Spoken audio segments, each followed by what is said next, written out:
সবাইকে স্বাগতম। এখন আমরা ইউনিট ভেক্টর নোটেশন ব্যবহার করে প্রজেক্টাইল মোশনের একটা সমস্যার সমাধান করব। ইউনিট ভেক্টর নোটেশন ব্যবহার না করেও আমরা এটা সমস্যার সমাধান করতে পারতাম, কিন্তু আমরা দেখব যে ইউনিট ভেক্টরের মাধ্যমে সমাধান করলে আমরা চিত্র না এঁকেই খুব সহজে এটা সমাধান করতে পারি। আর তখন সমস্যা সমাধানের ব্যাপারেও আমাদের ভালো একটা দক্ষতা তৈরি হবে এবং ব্যাপারটা গভীরভাবে বুঝতেও আমরা পারবো।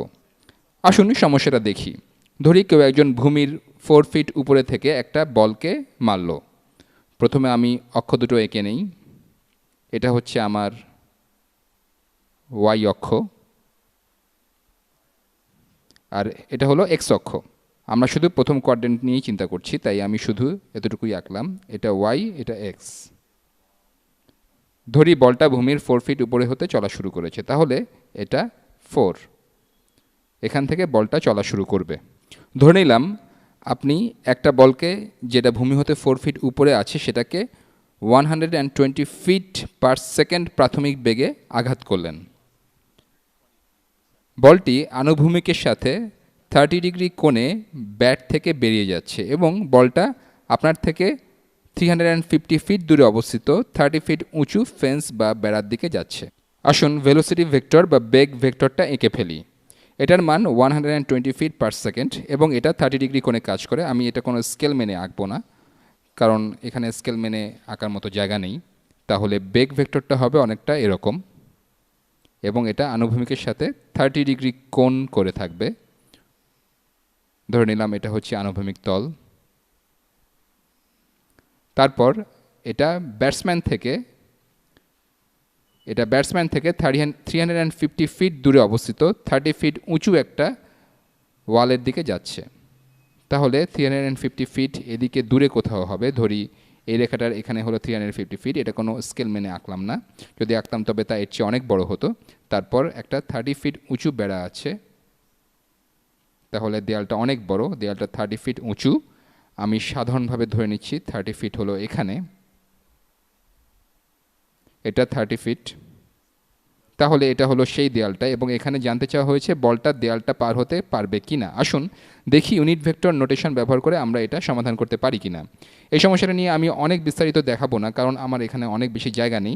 আমি বরং এখানে আপনাদের একটা সমীকরণ দেখাচ্ছি। এই সমীকরণটা আপনাদের বোঝার কথা, কারণ ইউনিট ভেক্টর নোটেশন ব্যবহার না করে আমি যখন প্রজেক্টাইল মোশন প্রবলেম সলভ করেছি তখন এটা ব্যবহার করেছি।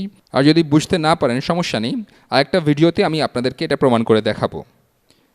সাধারণভাবে প্রজেক্টাইল মোশনের সমস্যাতে আমরা যা করেছিলাম তা হলো আমরা এই 2 ডাইমেনশনাল প্রবলেমটাকে দুইটা 1 ডাইমেনশনাল প্রবলেম হিসাবে ভেঙে নিয়ে প্রত্যেকটা ডাইমেনশন সলভ করেছিলাম। এবার আমরা সবগুলোকে ভেক্টর হিসাবে রেখে পুরোটাই একবারে সলভ করব। ব্যাপারটা মজার। আমরা পি দিয়ে পজিশন বা অবস্থানকে সূচিত করছি, তাহলে যে কোনো সময় পজিশন বা অবস্থান হবে একটা ভেক্টর। যে কোনো সময় অবস্থান, এটা আপনাদের মুখস্থ করার দরকার নেই। আমার মনে হয় এটা প্রমাণ করা হলে আপনারা এটা খুব ভালোভাবে বুঝতে পারবেন। আমি পরের ভিডিওতে এটা আপনাদের প্রমাণ করে দেখাবো। যদিও প্রজেক্টাইল মোশনের প্রবলেম থেকে এটা আপনাদের বোঝার কথা। তাহলে যে কোনো মুহূর্তে অবস্থান সমান ইনিশিয়াল পজিশন বা প্রাথমিক অবস্থান, এবং এটা হবে একটা ভেক্টর, যোগ ইনিশিয়াল ভেলোসিটি বা আদি বেগ বা প্রাথমিক বেগ, এটাও ভেক্টর, এটার উপর ছোট তীর চিহ্ন হবে, গুণ সময়, যোগ ত্বরণ বা অ্যাক্সেলারেশন, ত্বরণও একটা ভেক্টর, গুণ সময়ের বর্গ বাই 2। এটা জেনে রাখা ভালো এবং এটা প্রমাণ করাটাও মজার। আসুন দেখি এই সমীকরণ দিয়ে কি করা যায়। এখানকার সব কিছুই কিন্তু ভেক্টর, আর ভেক্টর না হলেও সেগুলো হয়তো 1 ডাইমেনশনের সমস্যা হতো। আমরা 3 বা 5 ডাইমেনশনের সমস্যাও এখানে সমাধান করতে পারবো।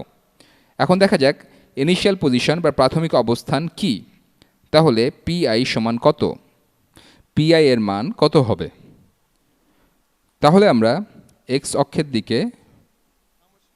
দিকে কতটুকু যাচ্ছি, অথবা ওয়াই ভেক্টরের গুণিতকটা কত। আসলে এখনও আমরা আদৌ এক্স অক্ষের দিকে যাইনি, তাহলে এটা হচ্ছে ইনিশিয়াল ভেক্টর বা প্রাথমিক অবস্থান।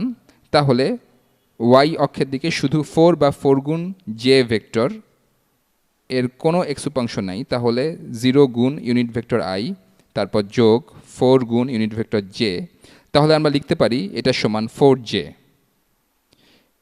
এটা লেখারই দরকার নেই।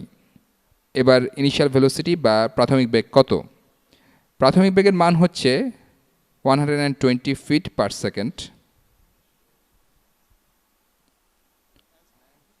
120 ফিট পার সেকেন্ড এবং এর কোণ হচ্ছে 30 ডিগ্রি।